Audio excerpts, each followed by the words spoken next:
Menteri Keuangan Purbaya Yudi Sadewa buka suara terkait laporan Bank Dunia, World Bank, yang menaikkan proyeksi pertumbuhan ekonomi Indonesia pada 2025 menjadi 4,8% dari sebelumnya 4,7%. Meski Bank Dunia merevisi naik proyeksi pertumbuhan ekonomi RI, angka ini masih di bawah target pemerintah sebesar 5,2% sepanjang 2025.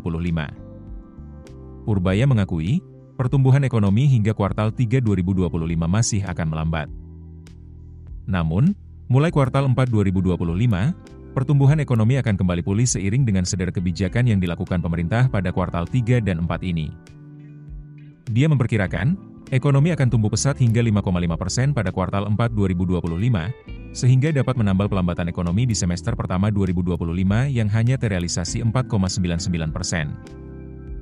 Optimisme ini timbul lantaran Purbaya mendapatkan laporan dari salah satu bank himbara bahwa pertumbuhan kredit mulai meningkat setelah pemerintah menempatkan dana pemerintah di sistem perbankan sebesar 200 triliun rupiah. Menurut Purbaya, penyaluran kredit perbankan kini sudah tumbuh dari 8% menjadi 11%. Diberitakan sebelumnya, Bank Dunia menaikkan proyeksi pertumbuhan ekonomi Indonesia pada 2025 menjadi 4,8%, lebih tinggi dibanding estimasi sebelumnya sebesar 4,7%. Bank Dunia mencatat pertumbuhan ekonomi di sejumlah negara kawasan Asia Timur dan Pasifik, EAP, masih tergolong tinggi. Namun, lembaga ini mengingatkan bahwa langkah-langkah yang ditempuh pemerintah saat ini untuk menjaga pertumbuhan belum tentu cukup menopang ekspansi ekonomi jangka panjang.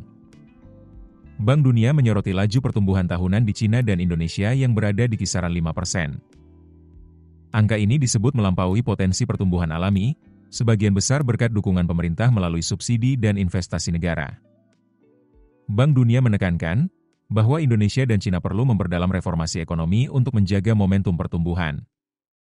Reformasi yang dimaksud mencakup penghapusan hambatan non-tarif di sektor jasa, deregulasi, hingga penyederhanaan perizinan usaha, khususnya di Indonesia, guna membuka lapangan kerja produktif dan meningkatkan daya saing.